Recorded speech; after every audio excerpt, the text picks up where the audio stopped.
I'd like to get them that top something? seed to give them the easiest path to the national championship. Oh, there you go. Good enough. Thanks, Gruber. Thank you, brother. See you. He peaced out. He pieced me out. Did you see that? He pieced out, Gruber.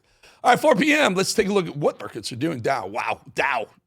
A monster day today, guys. Dow up 660 in the Dow. The S&P up 61. Nasdaq tacked on almost a little more than 0.5%. Gold does not stop, friends. Look at the gold market, almost 41.30, $35 an ounce up. Meanwhile, oil, good news, oil came off a touch. And crypto was a little bit all over the board. Bitcoin down a little. We remember 89,000 ballpark yesterday at this point. Ethereum down a little, XRP, and Cardano, some of the others. It's a little bit quiet day in the crypto market, maybe trying to find a bottom. All right, folks, let's do this. Let's talk about this. We thought New York was doomed. California could make one of the worst decisions ever, and that's saying a lot given the current governor of that state. So dollar store Gavin Newsom, Eric Swalwell, wants to be the next governor of California. One is a slimy liar who worships China, and the other is a slimy liar who worships Chinese spies. Kind of makes sense, right? So something I like to do when someone as corrupt and dishonest as Eric Fang Fang, remember Fang Fang was a Chinese spy that he was caught sleeping with when the Chinese spy was working in Dianne Feinstein's California senator's office. Swalwell was married, couldn't keep it, where he's supposed to keep it, and he slept with Fang Fang. Anyway, Eric Fang Fang Swalwell tries to scam voters into giving him more power is to remind those voters of just how disgusting they are. And as always, a Bolling promise, we come with receipts. Ever notice that the ones who fight the hardest to destroy President Trump are the ones who are guilty of some of the worst crimes? Think about it. Hillary Clinton, Nancy Pelosi, Joe Biden, the entire January 6th sham committee. Those who themselves have committed crimes tend to go after the president the hardest, maybe to divert attention, maybe say, hey, look what he is doing. You'll figure out what I have been doing. And one of those is Chinese spy Fang Fang, Congress boy Eric Swalwell. He never, ever faced any charges for treason for his Fang Fang episodes, clearly protected by Nancy Pelosi and the deep state charlatans. But I do recall when Nick Sortor sent the little China doll into a panic. Remember this golden moment right here.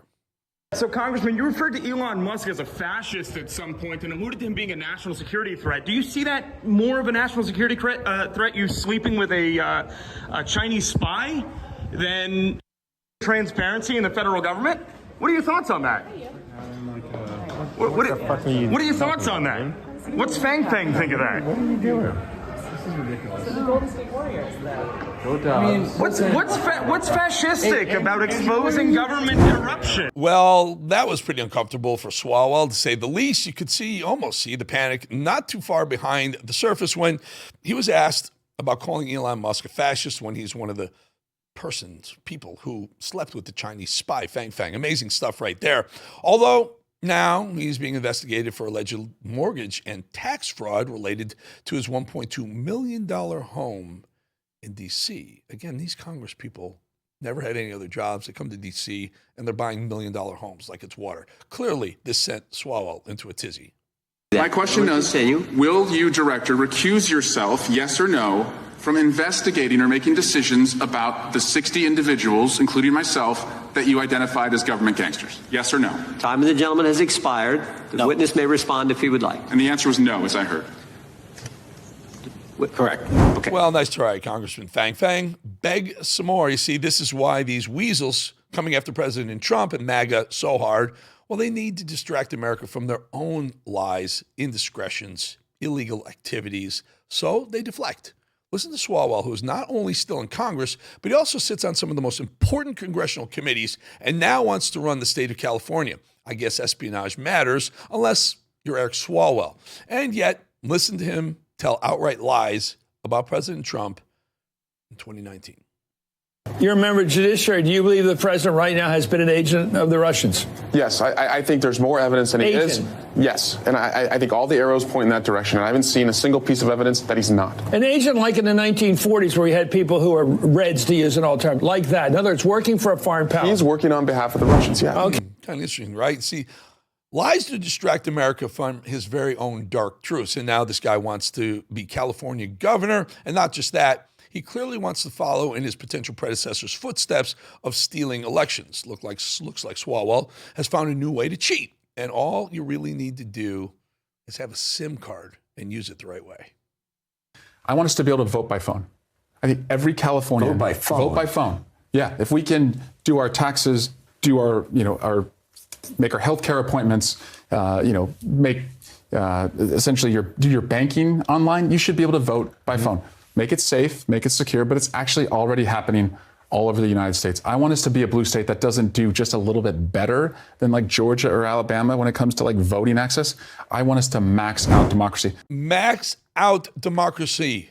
Are you kidding with this, Swalwell? How much you dislike this guy, by the way? And who can forget this buffoonery of Swalwell repeating the party line of dramatizing the events of January 6th while insulting the thousands of victims of some of the most heinous acts ever committed against Americans?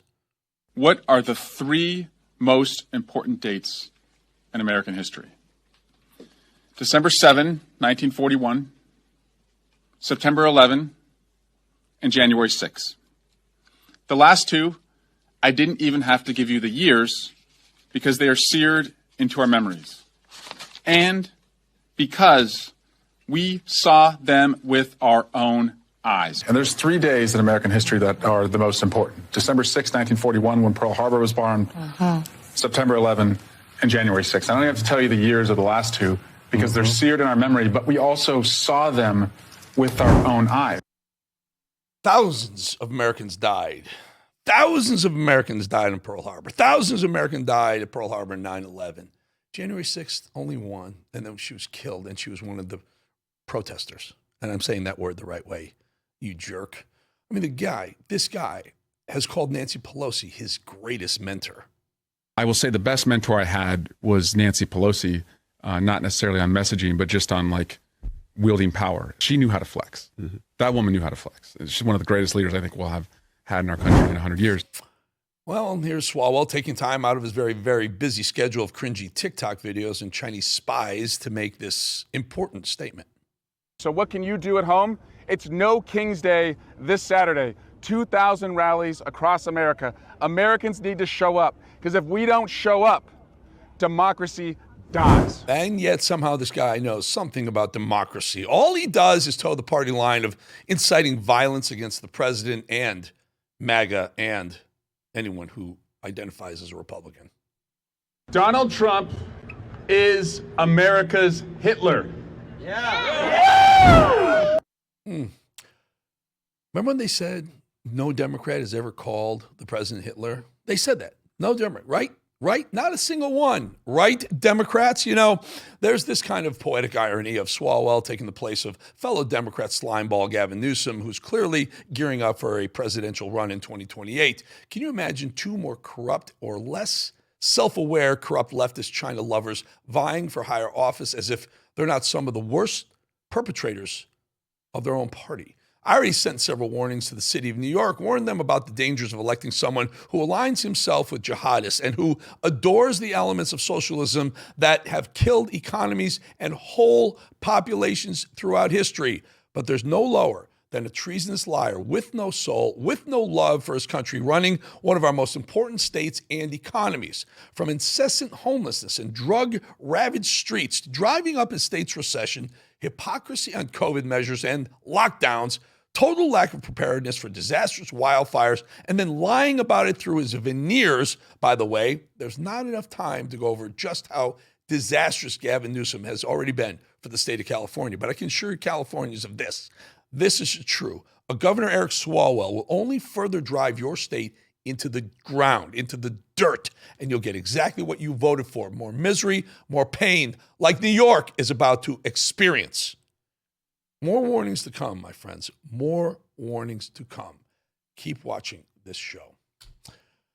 All right, if credit card debt is taking over your life, there's hope. Iconic Debt Relief is helping everyday Americans lower their monthly payments and finally get ahead. Again, their team is honest, caring, and committed to helping you understand what your options are. You don't have to feel ashamed, and you don't have to fight this alone. If you got tens of thousands of dollars or more in credit card debt, Call Iconic Debt Relief today and take the first step towards financial freedom. Let's do it. Get it over with. Get that monkey off your back. Give them a call. Oh, and by the way, the Edge. The Edge, average is comfortable. Average is comfortable. We don't do comfortable at the Edge. Take a look at the bottom of that thermometer right there. Average YouTube channels, average new YouTube channels sit around 200 subscribers after 65 days. We're into the 65 days. We at the Edge, you and me at the Edge, 5,710. Average is 200. We're at 5,710. That's what happens when you cut the noise and focus on grit, perseverance, success, and real talk. We're moving fast, but we're not slowing down. Our mission, let's do it together, folks. Let's do it. You and me and us. 7,000 subscribers by the time the ball drops on New Year's Eve. Can you help me get there? If you've been watching but haven't subbed yet, now's the time. Share this with a friend who needs that extra edge. Let's turn up the heat. Look at that screen right there. Take your phone, aim the camera right at it. A yellow line comes, press it. It subscribes you. Never a sales pitch, never a charge. I just want you part of this thing that's growing so fast. It's a platform. It's a movement. We're all about it, and we're getting after it. And I thank you for your support here on Rev. I thank you for your support on The Edge. Please subscribe. Let's blow the doors off 7,000 by the end of the year. We'll be back 2.5 minutes.